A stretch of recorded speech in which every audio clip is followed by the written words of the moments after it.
Booktube. I'm here today with some Canadian poetry for you. So the first poem that I'd like to read for you is called The Men That Don't Fit In by Robert Service, one of my favorite poets. There's a race of men that don't fit in, a race that can't stay still. So they break the hearts of kith and kin and they roam the world at will. They range the field and they rove the flood and they climb the mountain's crest.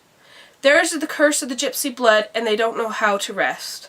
If they just went straight, they might go far. They are strong and brave and true. But they're always tired of the things that are, and they want the strange and new. They say, could I find my proper groove, what a deep mark I would make. So they chop and change, and each fresh move is only a fresh mistake. And each forgets as he strips and runs with a brilliant, fitful pace. It's the steady, quiet, plodding ones who win in the lifelong race. And each forgets that his youth has fled, forgets that his prime is past, till he stands one day with a hope that's dead in the glare of the truth at last. He has failed, he has missed his chance, he has just done things by half. Life's been a jolly good joke on him, and now is the time to laugh. Ha ha, he is the legion lost, he was never meant to win. He's a rolling stone and it's bred in the bone. He's a man who won't fit in.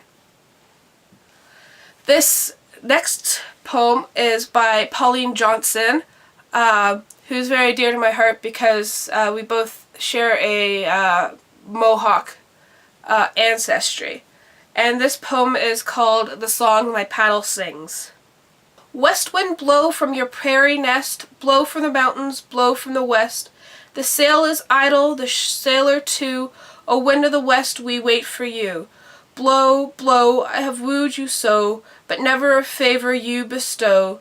You rock your cradle the hills between, but scorn to notice my white lateen. I stow the sail and unship the mast. I wooed you long, but my wooing's past. My paddle will lull you into rest. O drowsy wind of the drowsy west, sleep, sleep.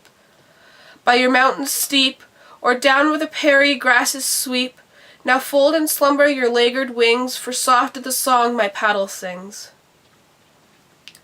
August is laughing across the sky, laughing while paddle, canoe, and I drift, drift, where the hills uplift on either side of the current swift. The river rolls in its rocky bed, my paddle is plying its way ahead. Dip, dip, when the waters flip, in foam as over their breast we slip. And oh, the river runs swifter now, the eddies circle about my bow. Swirl, swirl, how the ripples curl, in many a dangerous pool a-whirl. And far to forward the rapids roar, fretting their margin for evermore. Dash, dash, with a mighty crash, they seethe and boil and bound and splash. Be strong, O paddle, be brave, canoe, the reckless waves you must plunge into. Reel, reel on your trembling keel, but never a fear my craft will fear. We've raced the rapids, we're far ahead, the river slips through its silent bed. Sway, sway as the bubbles spray and fall in tinkling tunes away.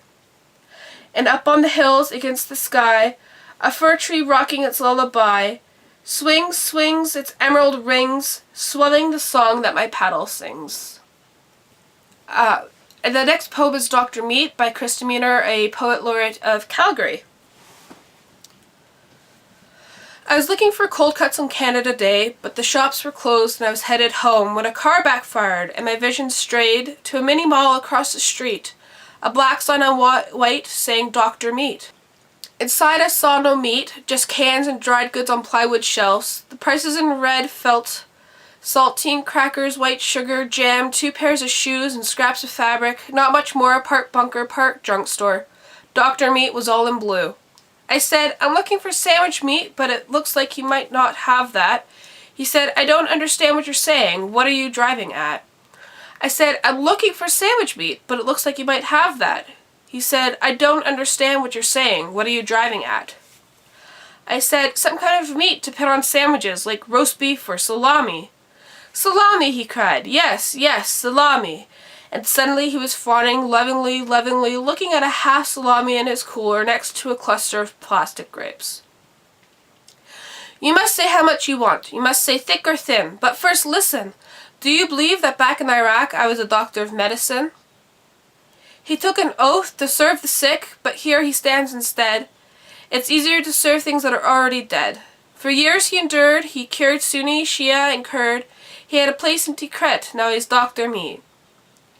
He took out rubber gloves and snapped them on his hands. I thought, great, he's going to check my prostate. But he said, I also have sausage from Sudan, from Tunisia, and Lebanon. Lebanon, I said. Yes, of course, but no pig, no pork, no ham. I'm a religious man. Here it is done, 182 grams. I couldn't bring myself to say it. Dr. Meat, you didn't even weigh it. Then he leaned in like he was confiding in a lifelong pal. This one's on me, and all the meat's halal. He had healed his country in the first Gulf War. He had seen more blood than an abattoir floor. A cousin in Calgary sponsored the doctor, got him out of Iraq and the visa fast-tracked, but reality of life in his adopted nation deflated the elation and expectation. His credentials could not be transferred, was the word from the Canadian Medical Association. I backed out slowly, my sliced salami wrapped neatly in styrofoam and plastic wrap, profuse, thank yous, and a promise to return. He said, business is slow, it's as though you people are always on vacation. I said, don't worry, Dr. Meat, it will surely pick up, you run a fine operation. He took an oath to serve the sick, but here he stands instead. It's easier to serve things that are already dead. For years he endured, he cured Sunni, Shia, and Kurd. He had practiced in Tikrit. Now he's Dr. Meat.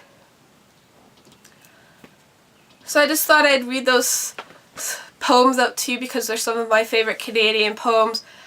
So let me know down below if you have a favorite Canadian poet or a favorite poem in general. And remember to keep on reading.